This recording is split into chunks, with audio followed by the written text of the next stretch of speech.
paying attention to the details on your project and using some more renewable materials to begin with. Provincially, we should be mandating that we all know what our energy rating of our houses are. You're doing this because you want to reduce your energy consumption, you want to save money, you want to reduce your carbon emissions, and the fact that the government will give you up to $5,000 or $10,000, that's icing on the cake. The $40,000 interest-free loan is helping some larger retrofits, like putting a geothermal heat pump into your home. So where to start is yeah, it's hard not to say. It's with that audit.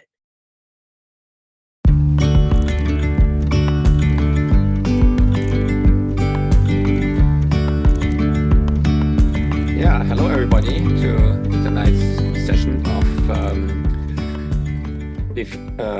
the Climate Forum with retrofitting, which is probably fitting to many questions that many of us have, like how can we retrofit our house? Where do we start? Can we pay for it? Is it expensive? Where do we start? Like how do we coordinate things? Who we ask and things like this. And so today we have so Lee and myself hosting the event, and we have Melana here, who is a architect, and she also lives here at times, and she will talk about more specifics and kind of a bird eye view on how to address retrofitting in a comprehensive way. We have Luke here and Dan Blenkinsop. So we'll have a pretty wide range of questions and topics and subtopics. So as we meet to discuss and find personal and maybe collective ways forward, and as we are tackling the climate emergency through exploring steps, how we can reduce the carbon footprint of our homes in our daily lives. And wherever we are today, we acknowledge that we gather on indigenous land represented in our area by the Saugeen Ojibwe nations, consisting of the communities of Saugeen First Nation and the Chippewas of Nawash Unceded First Nation at Neashinigiming. We also recognize these as the lands of the Métis Nation of Ontario. So by gathering on these lands, we are all treaty people with all the relations and responsibilities that entails. You're welcome. It's good to have you back after a small hiatus. Yeah, it's great to be back. Seeing you all. I miss Jenny. Jenny is away. She'll be back next month. Like you welcome said, got a lot of retrofitting going on. A lot of people in the audience who are retrofittees and retrofitters, I see. And tonight's big question, why is retrofitting important to us in Gray and Bruce? I always quote a science communicator at Columbia University who says that individual actions all add up. They should be seen as part of an ecosystem of change that requires systemic level changes. So we're continuing to talk about our own carbon footprints, our own energy consumption, but also general climate action and biodiversity and equity issues and all these things that put the onus on the system, the change here on the traditional territory of the Saugeen Ojibwe Nation. The format tonight is a bit different. We're going to start off with a video vignette, 12 minutes long, and it's a virtual tour of a local retrofit here in Grey Bruce. The purpose of the video vignette is to stimulate our thinking a bit about the aspects of fixing up your house, and maybe just fast forward the flow of information tonight. Okay, yeah, hey, my name's Ange Hogue. I'm a carpenter, and I've been asked to speak a bit about the work we did on this house here, using the same footprint and doing a retrofit to some of the existing house. We're going to do a little tour, and we're just going to look at a couple different elements inside and outside, and try and address some issues for homeowners in terms of renovation, retrofits, and. So this was our previous living space, living room, kitchen, dining room, and it's now the den, rec room, as we moved the living spaces up, building up and not out of the footprint. We've put in new windows over there, which we insulated the exterior of. These are all concrete block walls here, and so we insulated the exterior of those walls with 4 inches of Roxol board. And we added an air barrier that ties in and makes this room much tighter to air. And then we spray foamed between all the rim joists to the exterior of the building to get maximum insulation and increase the air tightness of the space. We ran PEX tubing for in-floor heat for their main living area, which they're actually kind of using this as a bit of a radiant heat to heat the basement. The most efficient thing would be to add insulation, but we chose not to do that and just allow for a bit of a radiant heat to the basement here. When we moved into this house 10 years ago, the geothermal grid was buried in the yard when we bought the house. And so it was an investment that was there and it was working fine. So what we did is the water furnace that was heating and cooling the house, we retrofitted it. With your retrofit, Lee, one good key piece of information we were very fortunate to have was the ground loop and the length of it. Because again, we were limited by the size of heat pump we could install in your home because we were working with an existing loop. Mm-hmm. More often than not, that information, which in your instance was from 20 plus years ago, gets lost. And we have no information about the ground loop configuration wise. I can test your ground loop to make sure that it's sound and that it holds pressure, but I have no means of testing the size and capacity of your ground loop unless I know what was installed. And so during this retrofit, we bought this, invested in this net zero GeoSmart heat pump that powers probably about 95% of our heating needs now in this house. What it does now is it brings in the same heat from the grid outside underground into here and heats about 6 or 7 in-floor heating loops of various types in the house.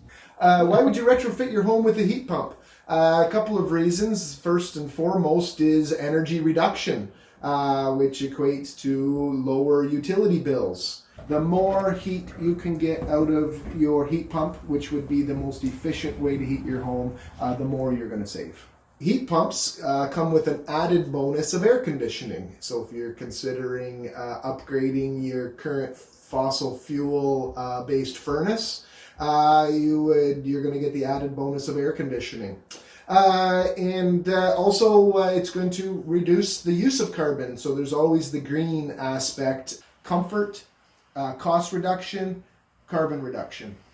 This room we're in, just in terms of retrofit and reusing space or whatever, this was actually their kitchen. It's now a mechanical room. Again, when we moved our living spaces up, we were freed up with a den and a mechanical room. So this room here was a sunroom where this was all windows here. Very leaky. It was a very leaky room, had a lot of issues. So we've re-insulated this ceiling here. We foamed it. We've rebuilt the walls with a lot of insulation on the outside. We raised up the foundation to give it a bit better defense against high water level and flood issues. And we raised up the floor and we put in floor heating and 4 inches of insulation underneath that. So right now this room, which was a really cold and leaky room, is now super comfortable and they use it as their guest room. We have done some kind of retrofit elements and rebuilt some stuff in here. So it was a huge space with cathedral ceiling. The whole thing, you can see that it goes down a level and it goes right up to the peak, which was probably a 25-foot ceiling, which really is just a big heat sink. Like all your heat goes up there and no one's taking advantage of it. So when I saw the design and when we were working out with the designer what to do in here, we came up with the idea of adding a whole other bedroom.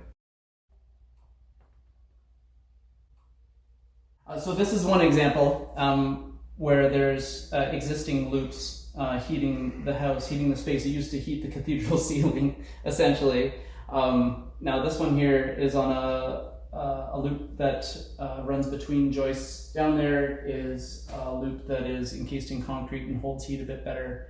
Just these spaces being separate provide flexibility in how you want to heat, and they also just provide an example where you don't really need to start your retrofit from scratch with a new system. You could just add loops, providing flexible fuel sources and flexible spaces. Sometimes we are just offsetting the utilities, and we may install a ductless heat pump system to simply reduce the fuel consumption of the home as opposed to replace it. That is a very common retrofit simply because it suits more budgets than trying to replace fully your heat system with a heat pump, which can get a bit cost prohibitive. They are eligible through the current Greener Homes incentives. There are some requirements through the Greener Home incentive on the size of the system that you need. It needs to be sized to heat your entire home. You need to have an indoor unit on each level of the home. To be eligible for the rebate, you need to try and achieve 100% of your heating from the heat pump. In your retrofit, we were limited by your existing ground loop. Had we been doing this with a whole new system, I likely would have installed a larger ground loop, and we would have been able to take more advantage of the heat pump. You require hotter water to heat your home the colder it is outside, and so your hydronic heat pump adjusts its water temperature according to outdoor temperature. So it can make the lowest temperature water required every day to heat your home, because it is the most efficient and requires the least amount of energy to heat the water to a lower temperature. So if we can get away with heating your home with lower temperature water, it's going to be more cost effective. So I'm going to talk about the building envelope on this house. So what we have here is a fairly conventional wall with a few different features to make it a better performing wall system. It's a 2x6 wall insulated with Roxol bats, and then we have plywood sheeting with all the joints caulked and taped as an air barrier, and then we have window bucks that these windows sit on, and that's all taped up to the air barrier. And then we have a rain screen such as Tyvek or Typar on top of that, and that's kind of a secondary air barrier. And then I've got 4 inches of Roxol board, which is an R value of about R16, on top of the R22 that's inside the wall cavity. So it's a pretty well insulated wall system. And then we're strapped, and then we've got wood siding, Ontario pine siding. And the windows, I ordered them with 4-inch jam extensions on the exterior, which helps with energy efficiency because it sets your windows back into the plane of your house a little bit and protects them from weather exposure, cold, and precipitation. And also you can see we've got generous overhangs on the main roof, which does a lot to help keep summer sun from getting into those rooms.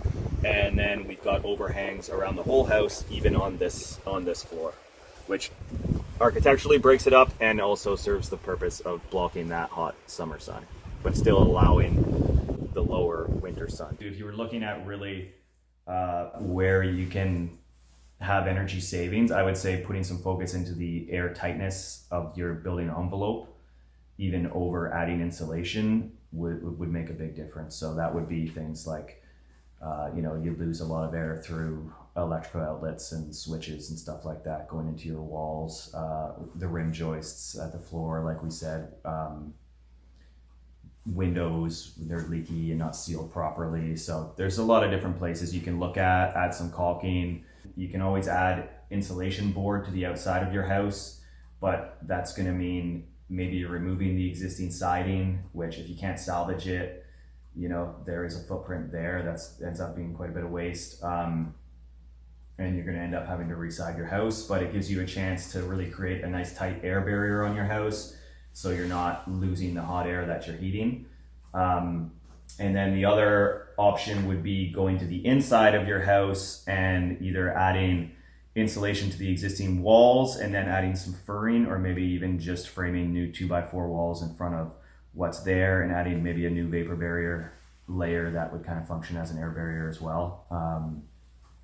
But you're gonna have to redo the whole interior of your house, trim, doors, pretty much everything. So it's a bit of, I think going on the inside maybe is arguably a bit of a bigger job, but maybe you want to keep the nice brick that you have on your house and go that route instead. The best bang for our buck was two things: design of what was possible and what we could do, but also great, amazing builders like Ange and his team who came in and repurposed old materials and improvised based on trying to save energy and our goals that we gave them. So I want to thank Ange and Old Time Builders.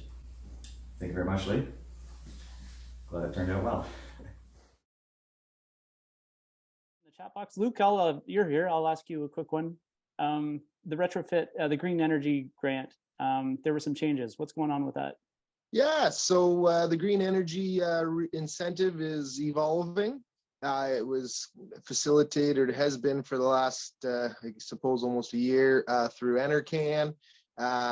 They've expanded the program, and Enbridge is now facilitating the rebate program.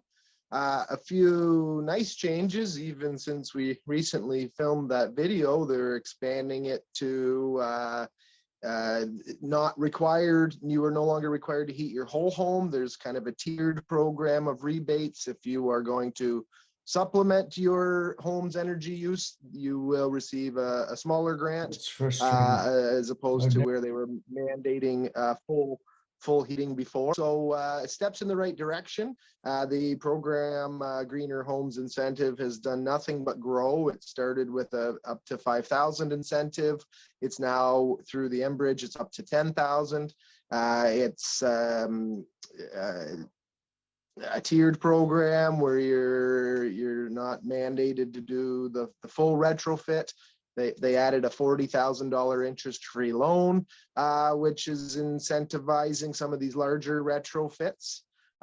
So yeah, very exciting times. Doing lots of ductless, low ambient ductless stuff. There's a very the heat pump world, especially in the air sourced and ductless, it's a very flexible type of system.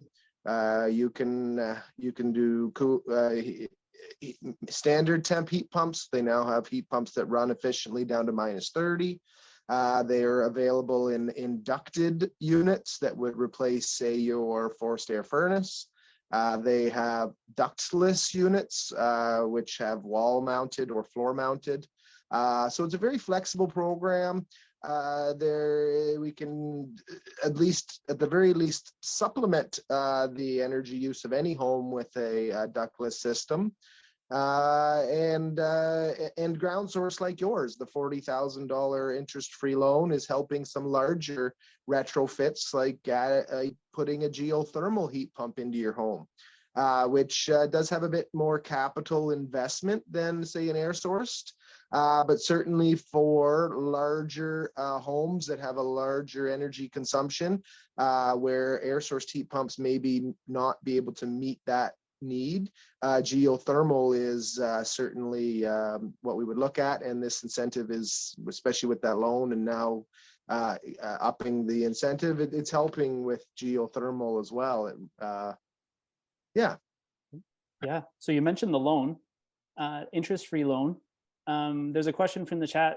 A viewer is in a log house with a cathedral ceiling, using gas, but heating the upstairs with baseboard. What can they do with that loan? That loan is up to $40,000. They could use it for any approved measures. The Greener Homes covers insulation, windows, air tightening. There's many facets of the incentive outside of my mechanical world, but in my industry, it's heat pump water heaters, ductless heat pumps, geothermal heat pumps. So they will loan you the quoted amount of whichever approved upgrade you're making, less the incentive you're due to receive. So if we were doing a $20,000 heat pump upgrade in your home, approved heat pump upgrade, they would loan you $15,000, because currently that would be eligible for 5. End of this month, it's looking like that would be eligible for 6,500. But yes, they could use it for any approved upgrade, the loan. Okay. I don't want to interrupt, Luke, but my understanding of the loan is that it's only if you continue with greener homes. So if you're going with the HER Plus program, you have to separate that from the greener homes part, because they only give the loan if it qualifies for greener homes. So it wouldn't go up to 65, it'd stay at 5,000 for the rebate, because you'd be sticking with the greener homes part of it instead of HER Plus. After I do what I do with the energy audit, it takes about 2, maybe 3 hours to do the audit measuring up your house. At the end of it, I do the blower door test, and I set up a fan in your house that blows air out of your house, and the equipment measures the airflow back into your house, and that raw data goes into the software and is computed with the heated volume of your house to determine how many air changes an hour you get. And as the question was saying, is how did you improve that? Well, one of the things that I do when I do my blower door test, I'll take the homeowner around and show them common air leakage points in their building envelope. So this is where you can recall, Lee. Remember I was saying, like, feel around the trim of the windows, feel around, is that door weather stripped? I put your hand on the, receptacles and the switches and that on the exterior walls to show you that, just holes in drywall leak. And the idea is I show the homeowner where these leaks are. And usually these are things the homeowner can do on their own. Go spend $50 at the hardware store for a can of spray foam and some caulking, and you can increase the air tightness of your house on your own. You don't really need to pay a contractor to go around and do that for you. You can do a lot of that on your own. And then when I come back to do the follow-up audit, I do another blower door test, and that's where we determine what the new air changes are, and determine on what the software picks a percentage to improve it by to meet that new air leakage number that you have to hit to get the grant. And that's where we come up with the new one. So usually the software says anywhere around 10 to maybe 15% improvement. Dan, is the loan eligibility, this greener homes, as of, I know it changes, it's changed just this week, but is it still based on the completion of energy audit? Do you have to have the audit before you have the loan, or is it just the audit before the grant? See, like the grant really has not a lot to do with me, except for what I've understood it as. You have to get the first energy audit done, then you have to submit a quote that you've selected to do the work. So let's say we pick Cook's to do our heat pump. I'd have to take Cook's estimate and submit that for grant, to get the approval. But yeah, you have to get the first audit done first, and then you submit the paperwork to get the grant. That's my understanding. And as Luke was saying, then they subtract what the grant amount might be from what you're asking for. So if it's a 20 grand, you're getting $5,000 back for the heat pump, they'll give you 15, right? Yeah, that's correct. I agree with all of that. It is a little bit more complicated to get the loan. You actually you do have to submit your quote. That's how they base the amount of the loan. But you have to submit an invoice that states that it's paid before you will get your grant, your loan. So it's a little bit funny. It is a government program, which is what I blame it on. But you have to have the money first to be able to borrow the money. So we use Snap Financial. They have a program where they'll loan you short-term money. You can pay it down anytime. So it is a little bit convoluted to get the loan. But there are channels and ways to navigate it. But yeah, you actually have to have the work completed. and paid for before they give you the loan. But one more for you, Luke, before we move on. Adrian is asking if a heat pump can be integrated with an existing gas furnace. A heat pump absolutely can be integrated with your existing gas furnace. Unfortunately, it would not be grant eligible. We deal with Lennox furnaces. They do have a system, a Lennox system that is approved. The issue is AHRI, who tests and rates the efficiency, has not tested my heat pump with your furnace. So they can't guarantee an efficiency rating. So you can install an air sourced heat pump and a fossil fuel based furnace and have it eligible, but you cannot add to your existing furnace unless it was one of our current Lennox furnaces that we could prove a tested match with. But yes, that's we call that a hybrid system. Or a dual fuel system, where your heat pump, when your heat pump hits the balance point of your home, which is the point at which the heat pump can no longer provide 100% of your heating, instead of supplementing with electrical, which is typical, it would turn off the heat pump and turn on your fossil fuel furnace. Yeah, so that's a dual fuel or a hybrid heat pump setup. But you would need to be grant eligible, have a full system installed new. Furnace, heat pump, coil, all needs to be matching. What level of efficiency of the house is needed to get any grant loan money? Her house is very airy and may not have the energy audit level needed. So it's basically a house that is so bad that will not be audited. I'll get a grant. I don't think there's no house that wouldn't be audited, but I think a house that is very airy like that, they'd be wise to spend their incentive money on insulation and air tightness improvements and take advantage of the rebate that way, because there are limitations to what you can heat with a heat pump, and sometimes you simply do need to improve the efficiency of your home before it's really eligible to or a good candidate for a heat pump.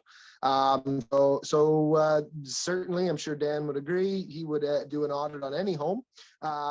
His recommendations would be probably geared more towards insulation upgrades, and I would certainly agree with that.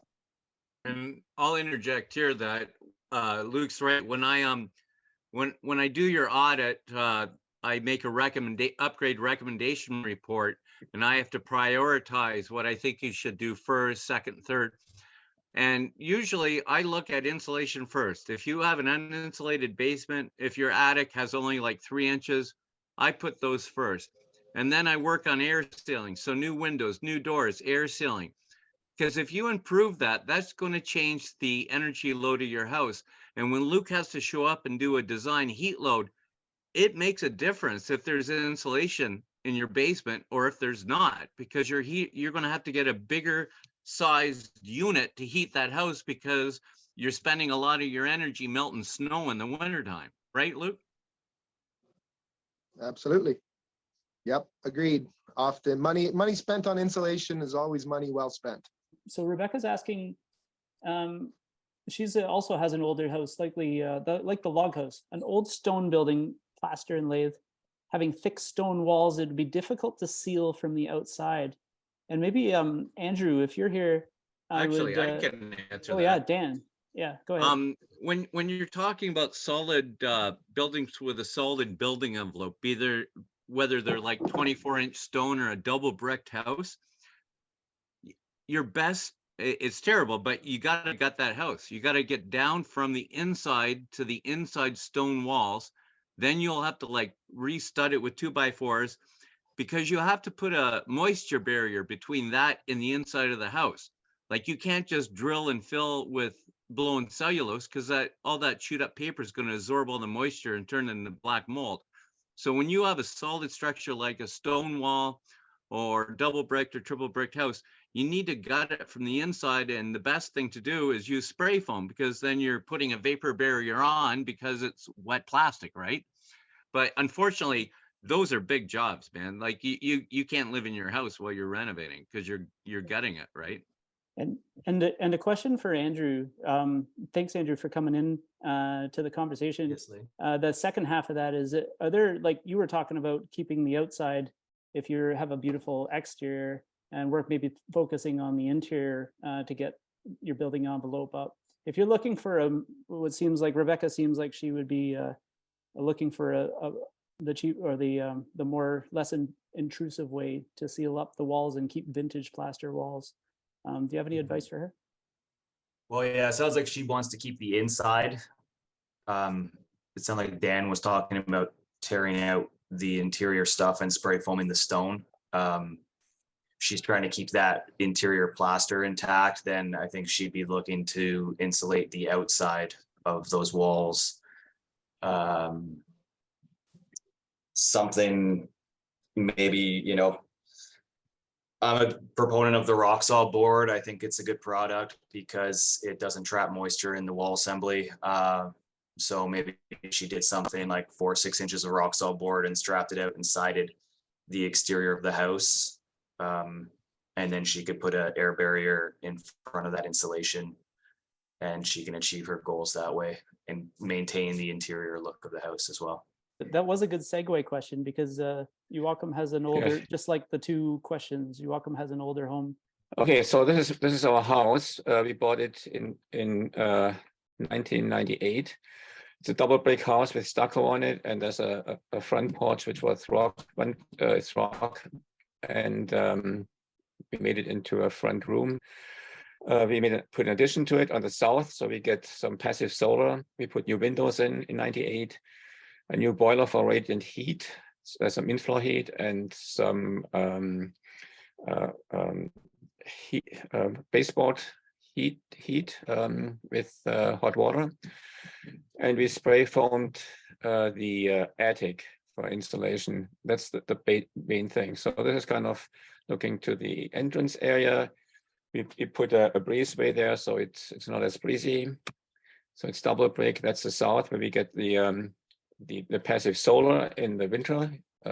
In the summer, it's kind of cool with overhanging roofs and trees. Another view. This is the look to the south. This is a little small attic, which is a favorite place in the home, and you can see the baseboard hot water heat in the background.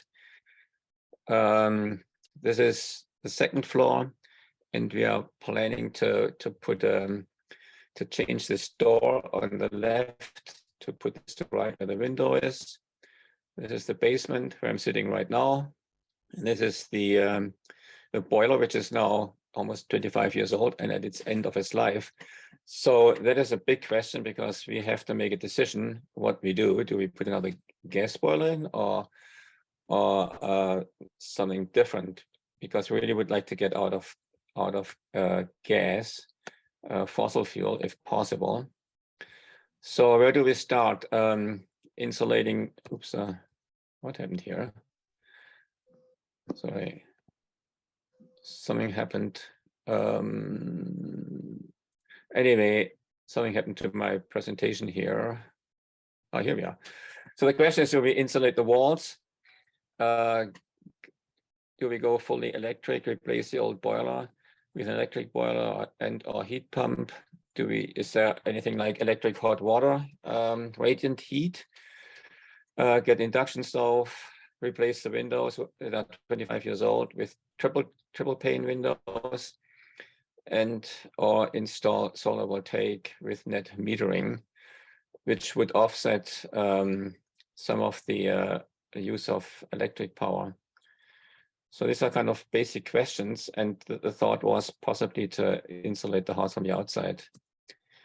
And some other considerations for reducing our carbon footprint would be to minimal energy related interventions and invest in political climate action. When you think how much money it costs to invest in solar, insulation, furnace, heat pumps, and so on, maybe there are some larger collective infrastructure changes possible, or maybe to divide the home to accommodate more folks in it.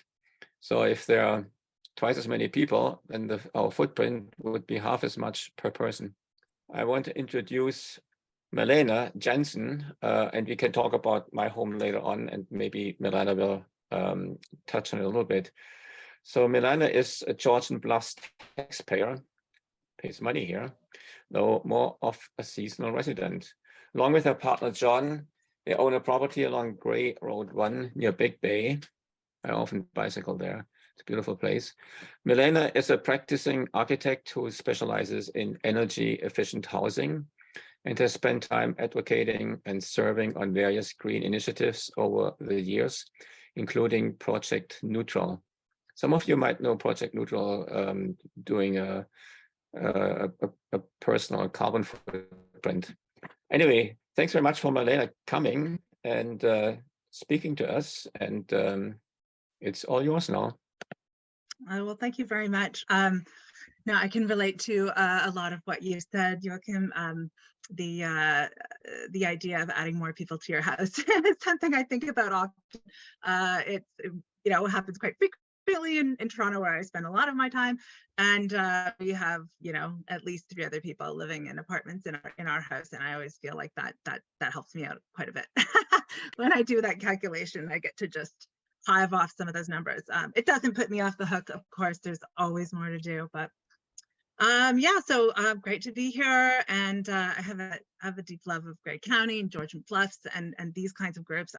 Yeah, before I just want to qualify, this is a really big topic. I was asked to talk about, you know, kind of general houses in Ontario, some kind of general principles of houses, and it's you know, I put together 30 slides, but, you know, I'm going to be kind of racing through some of them. So, and actually a lot of the material has been talked about, which is great.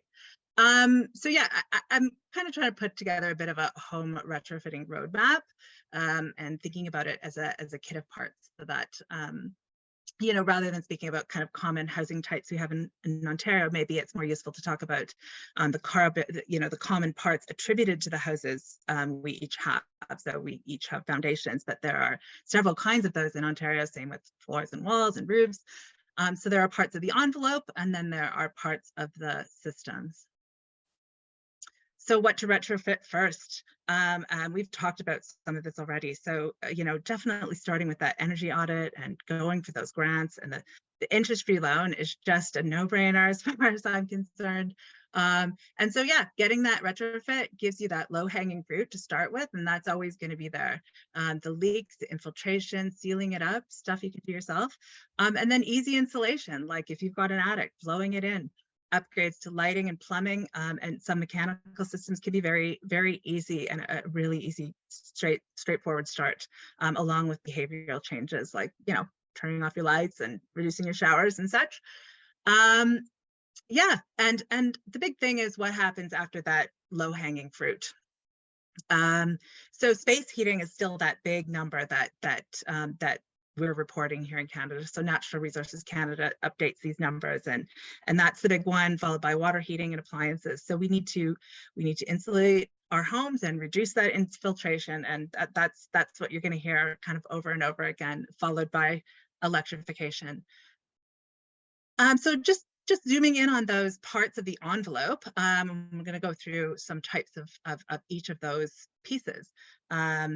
Yeah, and I kind of wish I'd like to talk about my house too, but I've kept it a little bit more general, but it is very, very useful to get into those case studies. But I'm going to talk about principles. So, you know, in an ideal world, you know, if you're starting fresh, the world, you know, say of passive houses, what you'd like to do is have complete, be able to be able to trace a kind of complete 3D line or layer around your whole building, where you can see precisely where that insulation is going, and that it is, you know, 3-dimensionally surrounding the house. Ideally, you don't want the steps in insulation, and ideally those joints where, you know, wall meets roof and wall meets window, the foundations, all of that there's a complete wrap. So in passive houses, you achieve that. If you're starting from fresh, you are tracing that line and you are making it complete and continuous.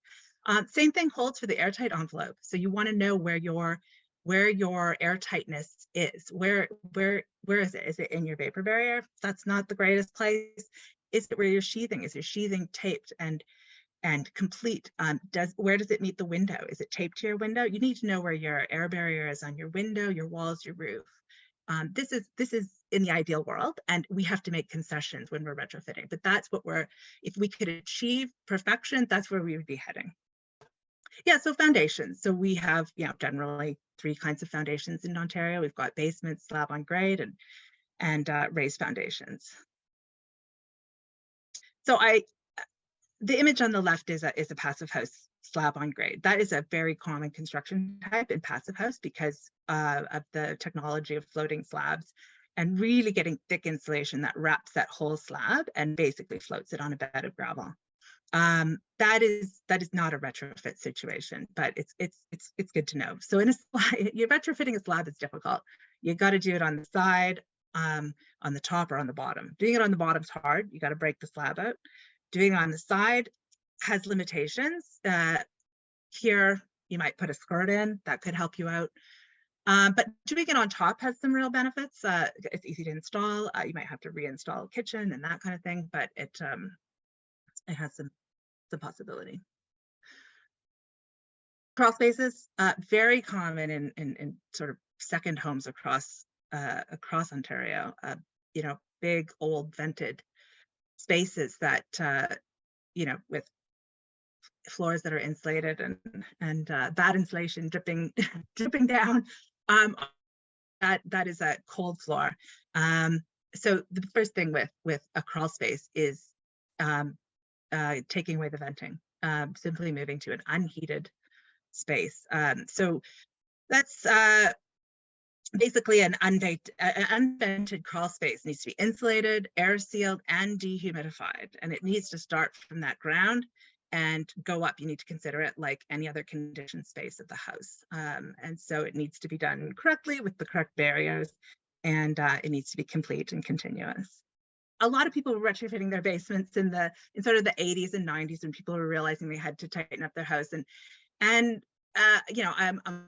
unfortunately part of that crowd, and these joist space, or these rim joists, can be a real problem if you already tried a renovation and you did it at an earlier stage. We put bad insulation in there and put vapor barrier around it, and it is leaky and cold, and it is one place where I really do advocate for spray foam. I'm not a huge spray foam advocate, but there are places and times that it really works well. But yeah, you have to watch for wet walls in your basement, and then ideally putting some kind of rigid or potentially a couple inches of spray foam on the wall itself. Walls and floors. Wood framing is really common, and of course we've got solid brick or masonry walls and brick veneer, as Lee demonstrated with his house. I think that's a very if you can take the siding off and start right at that sheathing, that is really the best place to be, so that you can get an air barrier on, and taping and sealing the joints is really good. Also, very what I like to do is an adhered air barrier. It is a bit more costly, so it's something to consider. But an adhered barrier, you're basically sticking on a whole layer of air barrier, and it becomes your drainage plane as well. Super great way of tightening up your house, and providing a really good system altogether. And then adding that insulation, don't be shy with it. Lots of inches if you can. And then a ventilated rain screen cladding. So leaving a bit of a space and putting strapping and cladding. That is kind of that's kind of the perfect wall. Double brick masonry, yeah, and we had that question about the stone wall. And I mean, it's painful. It is painful. You gotta choose inside or outside, really. Or you downsize for the winter. Maybe you love it so much that you it becomes kind of more of a seasonal space. That's all I can kind of really think of for turning down that temperature. But yeah, in this image, we're seeing insulation from the inside. And the big thing with double white brick or masonry of any kind is making sure that wall is protected. They can be there's been a lot of studying done. Building Science Corporation is one of the references I give at the end of my talk. And there's been a lot of studying about this plane right here, if you can see my mouse. It's right between the insulation and the brick, and you got to watch that because that can deteriorate inside your wall without you knowing it if you don't put the proper kind of treatment on that. So people spray on an air barrier into that layer. People do use spray foam, just generally speaking, because that gives you the air barrier and the insulation. But I mean, spray foaming has its downsides when it comes to, you know, a kind of future generation of renovating. It's not fun to pull out. Wood veneer is another one. It's like, what do you do with that? Do you tear it off? It's such a durable material. A lot of people go in front of it and just say, you know what, we're going to keep that airspace, but we're not going to vent it top or bottom anymore. We're just going to go on top of the brick and put insulation and stucco. That's a very common way.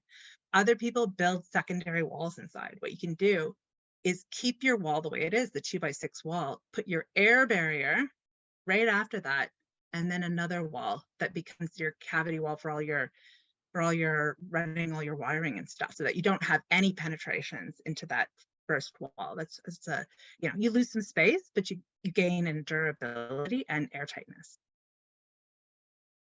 Attic insulation, if you've got a attic, it's easy, right? That's part of the low hanging fruit, but you do want to seal everything up, make sure you've got no air going in there. You can't have air leaking. If you've got any ducting, ideally you don't. If you do, you've got to make sure it's tight and it's not leaking. You've got to maintain any sort of venting into the roof. So you might need, you might need to put baffles into the rafters so that you get your venting. So roofs, unvented roofs. So this is what Joachim talked about in his house, and I think also Lee has in his house.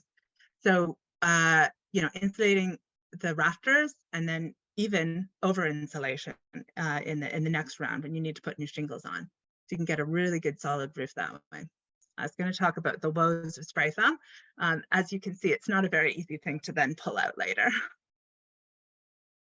Here's somebody, windows. I just love what Andrew and Lee did with the windows. That is great to be putting bucks. I haven't heard of that many people that go that far on an existing house and put the bucks in and do that air sealing properly around the windows. Amazing. That's the way it's supposed to be done. Easy to do in a new build, hard to do in a retrofit. You really have to sort of open up those walls. Yeah, here's just images of those bucks and getting that air barrier wrapped around it. And then even in this photo here, you can see kind of a step up so that you're dealing with your drainage too. If you get any water back kind of coming back up that air barrier, you want that to be able to drain away.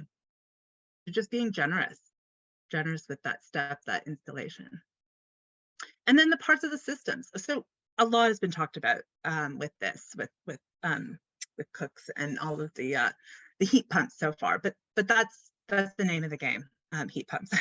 And you'd have to be living under a rock by now if you haven't heard of the heat pump game.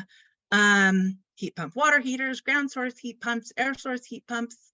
Within the air source heat pump category alone, we've got lots of options. How they work, there are great videos on the internet. I'm going to skip that for now.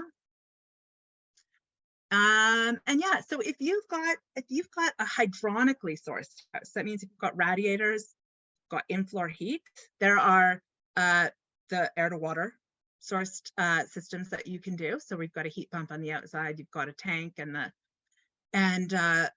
it takes up a lot of room. I will admit, I've seen these installed, and they're not small systems, but on the upside, they can also heat your water. Some of the new systems coming out, which is great to do sort of double duty. And then, you know, I'm considering for my radiators, I have a kind of old generation heat pump that's not a cold climate, and I'm now considering changing those out. Of course, I was, you know, kind of quick on the draw on those and got the old school ones that really can't take me past December. And if you've got forced air, you have some really good options in terms of the hybrid, like we've already talked about, but I actually didn't realize those weren't eligible for the grants, which really is kind of unfortunate, because a lot of people aren't quite ready to give up their gas, or they're worried that the grid won't be able to supply them in the future, or, you know, they have many concerns about completely leaving their gas behind. I think there are other ways to deal with that, by the way, like batteries and having some backup. But yeah, the hybrid system, for a lot of people, that's a short day's work. You know, contractor comes out, exchanges your AC unit for a heat pump, and boom, you know, 8 hours later, you're moving. They've opened up your furnace, put a heat coil in. I did that in our rental house. We have a rental house that's our retirement.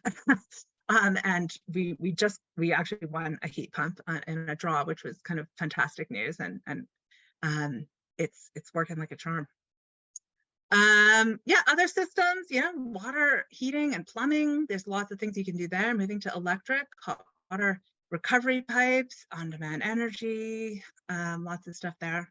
If you really do tighten up your house, you might want to consider a ventilation system. Those are much easier installed in a ducted system. And then electrical, for a lot of people, getting ready, right? Getting ready. If you have a 100 amp panel, you might not be able to put in your heat pump or charge your EV, or you might want to prepare for electrical generation. If you're doing a deep retrofit, putting in some conduit, getting ready for that. And then energy generation.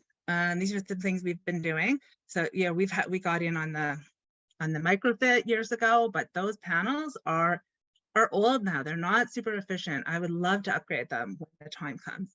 And then energy storage.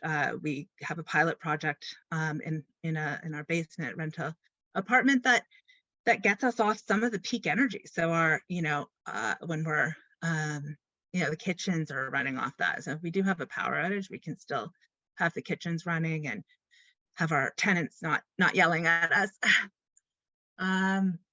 So where to start is it's hard not to say. It's with that audit, and then moving through the program. Lots of resources, some really good ones here. For the building science part, whenever you have a piece of your building that you're not quite sure, these first two, Building Science Corp and Green Building Advisor, have excellent information to draw on. Then there's just the NRCam website, lots of retrofit information. And about heat pumps, there's just one, a group similar to yours in Toronto called The Pocket, and they have some great webinars. They have one dedicated to heat pumps.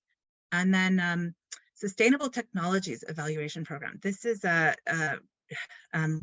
run by actually a few conservation authorities, and they just have some great information on evaluations where they give you all the data, like how much it cost, how much carbon is being saved, what the energy savings was. Really great case studies for quite a number of houses. So great resource. Melana, can you talk about the dew point? I'm not sure if everybody knows what that means and what the significance is. Yeah, actually, you know what? I blasted through one of my slides that talked about kind of control layers that are in the walls of the house. So you have water control, you have air control, you have vapor control, and you have thermal control. Those are sort of like your 4 control layers. And in fact, we're all focused on the thermal, right? Because that's going to give us the energy performance. But the reality is we got to keep the water out first, right? That water control layer, if we're doing that wrong, and then if we do vapor wrong, and air wrong, we're really, the insulation part's irrelevant. So that dew point, that's where if you heat to a certain point, let's say your attic, if you add a ton of insulation, that means your attic's getting colder and colder. And if you, and that water, that there's always vapor in the air. And if you don't have a means of stopping that air movement from happening, you can get kind of condensation on a layer of your envelope. Say in a wall, you always want to have more insulation on the outboard in Canada. Okay, this is if you live in the Caribbean, it's a different story. But we want to have our dew point hitting in the kind of outside of some of these control layers, namely the air layer, and the vapor barrier we want, on the kind of innermost layer of the wall. You can have insulation inboard of the vapor barrier, but you've got to make sure your dew point, that is where water condenses from the air, is going to be outside of that layer. So yeah, it's actually like a perfect wall has more insulation, more R value in a continuous form outside of your structure. and the inner part, that 2x6 wall or that 2x4 wall. A lot of people are advocating for 2x4 walls. That automatically puts you in the category of having less insulation on the inside and biasing it, that thicker insulation on the outside. So that dew point lands in the middle of a, say, your rigid insulation outside those protective membranes and control layers. So theoretically, if you have a situation like mine with a double break stucco, you put insulation outside, then the dew point is very much outside, right? Because everything is warm. Yeah. So I was also told when you have a brick home and lots of insulation inside, that it impacts on your brick because the brick freezes. Yeah, and so I kind of touched on that, but there's been a lot of studying, and actually Building Science Corp, that one link, that very first one, they're the premier building scientists in North America. That's John Straub, he's out of the University of Waterloo, and then there's Joe, and I cannot pronounce his name, so I'm not going to try, who's out of, I think, Boston University in the US. And they teamed up, and this corporation is just a powerhouse. There's so much information, but yeah, they've done a lot of studies, and they've studied brick, and they do recommend, there's been, certain bricks can withstand the insulation on the inside more than others. So if you've got a really soft brick, it's worth getting it tested. It might actually be impossible to insulate on the inside without expecting some damage over time. Yeah, and that would be the disintegrating of that brick right on the layer, right before your insulation, which is why you want to get like an air barrier going there. And I mean, Joe's last name is Listerberg, and it's actually the question of dew point in the position within the wall is actually governed in Part 9 of the building code, and it's based on heating degree days and where you're located. Because you're correct, if you're in the Caribbean, you actually want your vapor barrier on the outside because you're more often cooling, and your vapor pressure is from out to in. So I'm an architect, so hi. Oh, you are too. Yeah. I mean, it's funny. Like the building code is biased toward just thinking about insulation. I mean, so it actually references dew point hit, and I didn't even realize that, because it's kind of one of those things where, you've just got to make sure that the people you're working with know how to do it right, or you can get into more trouble than it was ever worth. Andrew, do you want to talk a quick bit about rim joists and why they pop up as a common solution? Yeah, or as a common problem, because the rim joist is where your frame walls meet your foundation wall, and so there's a lot of opportunity there for air leakage between the concrete and the wood and the several layers of plates that sometimes exist, or where the sheathing touches down to the foundation. There's all kinds of spots at the rim joist and where there could be air leakage. And in a house, the walls typically will be insulated, but not everyone goes and insulates the rim joist, especially in an older house. So typically, if you buy an older house, you're going to go down in the basement, and maybe, unless it's been retrofitted or renovated, there's nothing in that cavity. And so you can also get a lot of condensation there because you've got your furnace putting off tons of heat, and it's basically hitting cold air at that rim joist with very little between the outside, and you got cold air coming in. That cold air migrates to your first floor and then is coming up into your living space. So it's one, I think like Melana said, I'm not a huge proponent of spray foam, but I think the rim joist is one of the better spots for spray foam because it gives you a bit of R value as well as just that air seal and she was talking about the vapor barrier thing. Like I find this talking with building inspectors all the time too. It's like, I've had to vapor barrier around joists and acoustical around the joist and try and do a decent job of that. And it's just the stupidest job.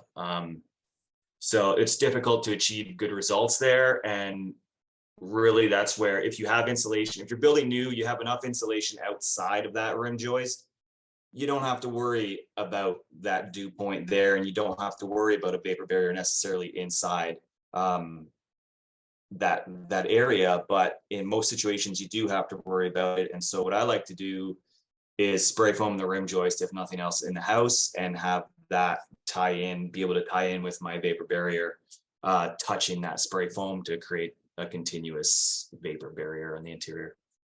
Yeah, totally agree. She was also saying that her water pipes are running through there. Yeah, so I mean, there's no harm in bringing them into there. If you need to do upgrades, or if you've got a pipe that bursts, I don't know. You know, you want to make sure you got enough insulation behind them that you're not going to run into trouble. Otherwise, you're going to be, you know, putting in new pipes. But there's nothing to say, you know, I've spray foamed some radiant pipes in before because it was the best thing we could do. It's not the end of the world. And Melana, Joachim's last slide was considering doing solar, and you've done solar with a microfit. Microfit is no longer in Ontario. How to offset our electrical use when we go get away from fossil fuel. So if we have hot water radiant heat, is it possible to have a heat pump for radiant heat combined with an electric hot water boiler? Because electricity is super expensive, right? So the boiler is very expensive. But the question is here, is it worthwhile putting solar panels on the roof if it's possible and offset some of these extra costs? I know that there are these hybrid heat pumps now. Arctic is one. I don't know if Luke's kind of started on that. They're pretty new, but they're, you know, I think it's kind of pretty exciting development.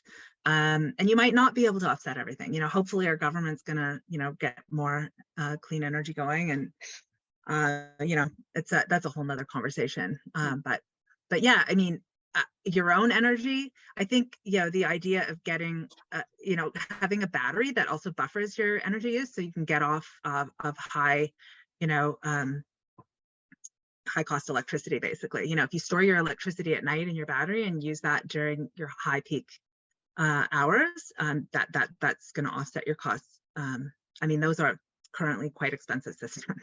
I got in a pilot project, but that I don't think that's that the benefit is there yet, but that's something to be looking for. When I generate the EnerGuide rating for your house with an energy audit, it's offset by on-site renewables. So it takes your energy consumption, whether it be electrical or fossil fuel, and then it offsets by what you generate, whether that be solar or wind or a beaver dam, I don't know. But it offsets it, and then your annual energy consumption in gigajoules is a net of that. So when I do your energy upgrades, my goal is to get you to net zero. So I'm putting solar panels on your house. I'm improving your insulation. I'm improving the efficiency of your HVAC system. The whole goal of what I'm trying to get you from, say, 150 gigajoules a year down to zero. And when you put those electrical panels up, they're offsetting that by like 50, 60 gigajoules a year. Like, they make a difference if you put that in. And like you're saying, it technically can make your meter spin backwards. And I always recommend the battery placement as well, especially I have a lot of people on the peninsula, they're putting the panels on outbuildings, putting the batteries in and plugging their cars in at night when they get home. So, you know, there's many ways you can look at solar, how you want to install that. And you get $1,000 per kilowatt generated through the Greener Homes Grant too when you do that, plus $1,000 for the batteries. Yeah, I was just going to touch on the air to water heat pumps. Melana mentioned them, the Arctic brand, and in your slide, actually, I seen a Nordic branded air to water heat pump. I've done one of each. It is a very new emerging technology. And but I see a market for it, and actually, Joachim, it may be a possible retrofit solution for your hot water baseboard system. Potential of retrofitting your high temperature baseboards with lower temperature radiators and a heat pump, which probably would be supplemented with an electric boiler. This is all becoming, it's changing rapidly right now. It's all becoming more normalized. We tend to be on the cutting edge of technologies, and myself, I have done two systems, a Nordic and an Arctic, and I'm trying to figure out which manufacturer has the best program and who's going to grab the market share and who do I want to align myself with. The Nordic product was quite good. The customer is very satisfied. He had actually specified that for himself. The next project, which we actually completed today, was an Arctic system, in fact, to replace a geothermal because of some loop complications. And so time will tell how that system it goes. But certainly air-to-water heat pumps are out there. The technology is becoming more mainstay, and I can see a large market for heat pumps in my market up on the peninsula, because there are certainly some obstacles to installing geothermal heat pumps on the peninsula due to low ground cover. But air to waters are offering really good solutions for people that have hydronic heating systems, particularly low temperature hydronic heating systems like radiant floor. But they're developing programs too that'll help someone like Yoam that's heating with high temperature hot water rads and wanting to get into the heat pump world. So yeah, very exciting stuff. I really appreciate your memory, Luke, because we met about a year ago and talked about it here. And it really shows this conversation, like all these conversations tonight, like how many changes there are in a fairly brief time. It seems like if you install something today, it's already old tomorrow. We've heard a couple of ways about where to start. So where to start? Let's just hammer it home for people who might be watching. I've heard Canada Homes Grant. What are you saying? Yeah, definitely get an audit. I mean, it just helps you. You get a rating of your house, and those should be, that I think that, provincially we should be mandating that we all know what our Energy rating of our houses are. Yeah, I think that gives you a roadmap, and you're going to want to, you've got all of your own personal concerns that you're going to want to bring to that, including just, the details of when something's aging, or if you don't like, if you wanted to upgrade to a different siding anyway, those details of kind of the order, some of your own personal order. You got to put that together, right, with your energy audit. John and Gina, they want to know a bit about, they have a gas water boiler for water system, the domestic hot water, and they're asking if it's possible to marry a ground source system, a ground source geothermal, marry it with the gas hot water system, I assume, as a backup. Absolutely it is. We can use your existing gas boiler to supplement a heat pump. If we're going into it and we're putting a ground loop in, likely I'll be advising to fully abandon that and go 100%, so long as we can fit an adequately sized ground loop in. But yes, I've done several systems that are supplemented by an existing gas boiler. Absolutely. Larry May has a question. Luke, can you speak to replacing a propane boiler with CCASHP? You'll have to give me that acronym for maybe in-floor spacing, like in heating and domestic hot water. The boiler is not so much the important part to me. It's the heat emitters. Heat pumps are a very good marriage with low temperature heating systems. Low temperature heating systems tend to be high mass. So radiant floor being radiant tubing immersed in concrete, where underfloor tubing is needing higher temperature. Underfloor tubing is what you had, Lee, and showed in your video, where we fasten the tubing to the underside of the floor with heat transfer plates. Where Yoham's system has high temperature hot water baseboard radiators. That's a very difficult retrofit because heat pumps don't have the ability to make high temperature water like a boiler does. So retrofitting boilers is very possible. It has more to do with the heat emitters than it does the physical appliance. Melana, you mentioned in an email that you want to challenge when people put triple glazed windows in a house in a single glazed way. Single, okay, yeah, single. If you're not, if you're not air sealing a triple glazed window, if it's going in and you've got leaks all around it, or even if you have a house that even spray foam cracks over time, you really, it's hard not to install a window without spray foam. I get it, but there's some really great detailing, and look what Andrew did, on Lee's house, amazing work. And there's lots of things, if you're ever planning to do a deep retrofit, that's the time to do it, right? To get those windows replaced. And you can replace wall by wall. You don't have to, you don't have to do it the whole house. Like if you can only take one wall apart and get those ones sealed up properly. I mean, if you've got single pane windows, yes, get those out of there. But I was over in Scotland, and over there it's mandated every year you got to get an energy audit done on your house. Like it's mandated. Every house has a sticker. So it's optional here in Ontario, but that's too bad. Same thing in Germany. They have stickers too. yeah, and you know what helps for the resale? I mean, it's hard to, if you're going to sell your home in 5 years, there's no incentive to be doing these things if you're not getting credit for it, right? Well, I say that you're like, Owen sounds a great example. They have neighborhoods where every house is a cookie cutter neighborhood, right? Every house should be worth the same. But how come Jokum's house is worth 15 more than the house next door? Well, Jokum house has an energy guide rating of 34. The house next door has an energy guide rating 150. So do I pay more for Jokum's house because it's cheaper to live in, or do I cheap out and pay for, energy every year I live in that house, right? If I can offer advice, is because the way things are changing with this energy audit and trying to find an energy auditor, I'm the only guy in Grey Bruce doing this. I work for 3 or 4 different service organizations. But when you sign up through the Enbridge thing, they give you a list of 20 companies that, quote, service Grey Bruce, and they all have 1-800 phone numbers. So you don't know, even if you pick a company I work for, they could pick a different auditor. So my suggestion is, if you want to get an energy auditor done by somebody who lives in Wyerton, call me first, and then I'll talk you through how to register. Because if you register first, you could get somebody from Barrie driving up to see you, right? Yeah, I registered a year ago and never heard back.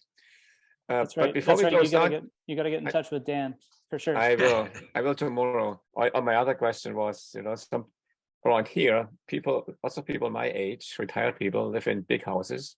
My house isn't so big, and it's 2 people or 1 person, and so the footprint per person is really, really high, and so eventually I think we need to change our mindset about how large houses need to be around us, or what we want. So Europeans, for instance, have much smaller houses. Yeah, but that's another conversation one day. You all can think about it. You want to do the last word, Melana? What did we miss? Oh, and I like the smaller footprint idea. When you're renovating and you're doing that deep retrofit, you might just lop off a piece too. It's not a crime to decrease the size of your house.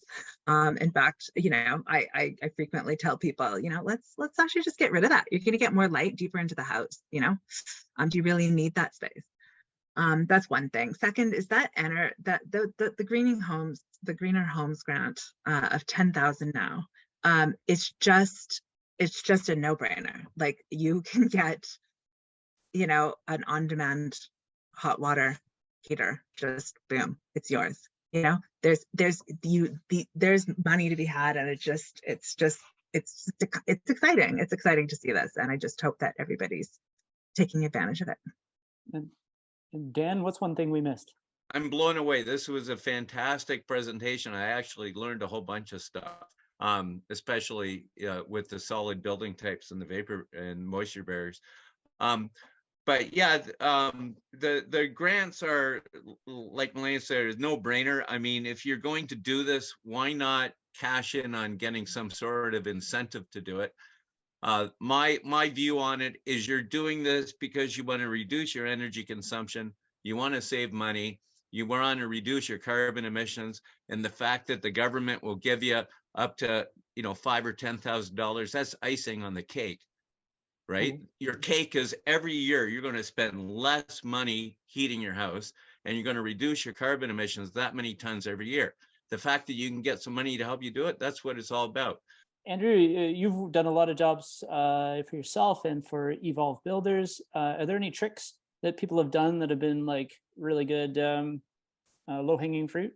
Yeah, I mean, there is lots of tricks. Like, there's a lot of good flashing tape out these days. Like, you see a lot of builders, just throwing tuck tape on everything, and it just doesn't have any stretch. If it gets one little tear in it, like that's it, it's pooched. So I don't know. I guess if you have a builder doing work for you, just ask them to pay a bit more attention to some of these air leakage details, because it doesn't take that much extra work through the building process to achieve significantly better results. And even in a renovation or a new build scenario, I think there's some details that are often overlooked that would really improve the air tightness of a house. Like I've seen, like for instance, I'm not a big fan of OSB. I'll never use OSB on a roof.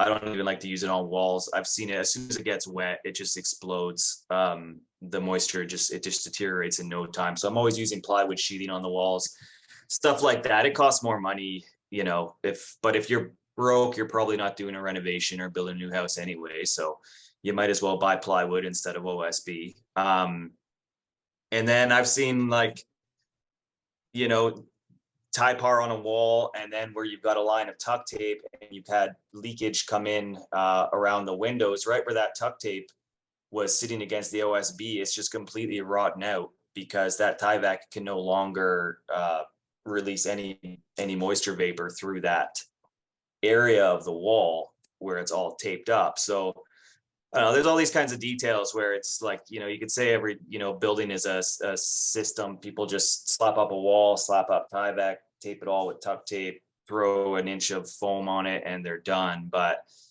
it's really not a very long-term way of building, because you see these kinds of materials fail. Even the foam, I've seen ants haul away so much of, like, the beadboard foam and stuff like that. So that's another reason I'm always using Roxol board and stuff like that, because for one, it's not a plastic material, and it can degrade back into the earth, and it doesn't bring with it the same moisture issues that we have with all these foam products. So yeah, I would say just, you know, paying attention to the details on your project and using some more renewable materials to begin with. Nice. And last but not least, Luke, what did we miss that people could improve super quick and right now? What did we miss? Not much. I think it was pretty detailed. I just think everybody needs to look at Greener Homes Incentive if they're contemplating any retrofit, and the new Enbridge HER Plus, which is adding to that. I think those two websites are going to fill you in on anything that we did miss. And wonderful discussion between all of you, particularly between you and the official presenters. I think it makes things really exciting. And it also shows that it's not as easy as some of us think, right? There's so many parts, often not much moves, but there are lots of parts to house and lots of things to consider. Thanks so much for coming, and we'll see you again. And I think you get quite a few calls in the future about what to do about our homes. So thanks again, and all the best, and see you around.